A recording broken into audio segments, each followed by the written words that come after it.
Bienvenue dans cette nouvelle vidéo de Lexical Info. En Côte d'Ivoire, le président Ouattara est sous pression.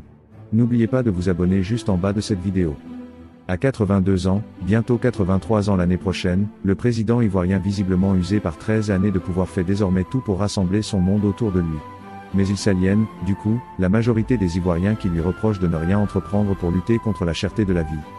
En Côte d'Ivoire, le président ivoirien est dans sa bulle, au fond de son palais, et n'a pas daigné, encore cette année, recevoir les syndicats à l'occasion de la fête du 1er mai dédiée aux travailleurs du monde entier. Pour éviter d'être souvent aux prises avec les populations, Alassane Ouattara a en effet multiplié les nominations ces dernières années. Par exemple, il a créé un poste de haut représentant du président de la République et en a fait une nouvelle institution à côté du vice-président et du Premier ministre censés, tous les deux, l'aider dans ses tâches quotidiennes. Le président ivoirien dispose également d'un cabinet de 14 ministres-gouverneurs, d'un gouvernement de 33 membres et d'une ribambelle de ministres conseillers, de ministres directeurs de cabinet et de ministres-gouverneurs de district.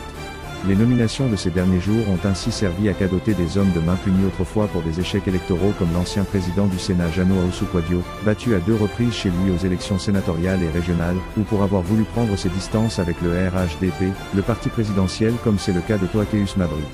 D'autres amis de première heure ont été également nommés, juste pour leur donner des moyens de subsistance qui faisaient désormais défaut. Des nominations inutiles, les conséquences budgétaires de ces récompenses n'ont jamais été exposées, leur utilité encore moins. De sorte qu'il a souvent fallu départager les tenants de ces entités parce qu'elles font double emploi, d'une part ou parce qu'ils se marchaient sur les pieds, d'autre part. Or, pendant ce temps, les problèmes budgétaires s'accumulent. La dette ivoirienne cumule à plus de 25 000 milliards et le président Ouattara qui bénéficie de la complaisance des médias internationaux et de l'incurie de la pression nationale ne réussit, pour l'heure, qu'à dissimuler les graves problèmes financiers du pays en jouant de théories sur la soutenabilité de la dette. En revanche, certains gestes ne trompent plus. Alassane Ouattara a en effet préféré se faire représenter par son Premier ministre à la traditionnelle fête du 1er mai qui est le rendez-vous mondial par excellence avec le monde des travailleurs.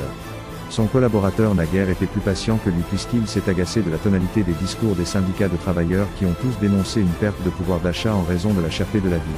Merci pour votre aimable attention.